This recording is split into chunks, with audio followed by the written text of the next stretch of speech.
இப்போ உங்கள் அப்பா பல அரசியல்வாதிகளுக்கு ஜாதகம் பார்த்து சொல்லியிருக்காரு. அது மாதிரி நீங்களும் சொல்லியிருக்கீங்களா? இன்டைரக்டாக சில பேர் வந்திருக்கா. சில பேர் என்ன பண்ணால் அந்த எம்எல்ஏக்கு நிற்கிறேன்ற காலகட்டத்தில் வந்திருக்காரு.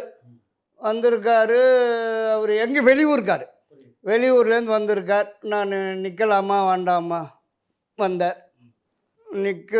நீங்கள் சீட்டு கிடைக்கிறது கொஞ்சம் சிரமம்னா, யாரோ பார்ட்டி தானே சீட்டு கொடுக்கணும். சீட்டு கிடைக்கிறதுக்கு ரொம்ப சிரமம் பண்ணோம் போல் தெரியுதே, ஜாதகம் ஒத்துழைப்பு இல்லை, கோஆப்ரேட் பண்ணலையேன்னு. இல்லையா, எப்படியாவது பாருங்கள், எப்படியாவது நீங்கள். நான் என்ன பண்ண முடியும்? உன் பார்ட்டி சீட்டு கொடுத்துட்டான்னா நீ வின் பண்ணிவிடுவேன். உனக்கு சீட்டு கிடைச்சி நின்றுட்டியானா நீ நிற்கிற இடத்துல வெற்றி பெற்று, அதுக்கு ஜாதகம் இருக்குது. வெற்றி அடைஞ்சிடும், தோல்வி அடைய மாட்டேன். சீட்டே கிடைக்கலன்னா நான் என்ன பண்ண முடியுதில்ல. சீட்டு கொடுத்தால் வெற்றி, நீ நின்னா வெற்றி, அப்படி தான் சொல்ல முடியும். அவங்க கொடுப்பாங்களா மாட்டாங்களான்னு இதில் தெரியாது.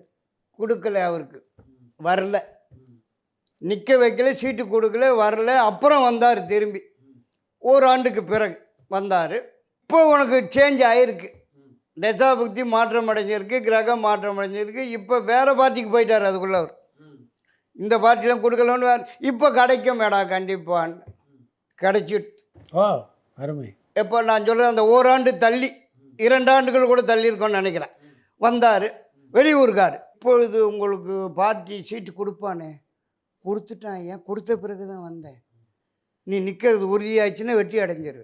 வெற்றி அடைஞ்சிட்டார், உட்கார்றாரு எம்எல்ஏவான்னு வச்சுக்கோங்க.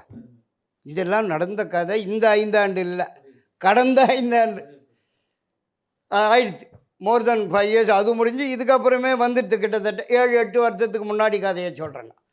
அப்படியெல்லாம் நடந்திருக்கு.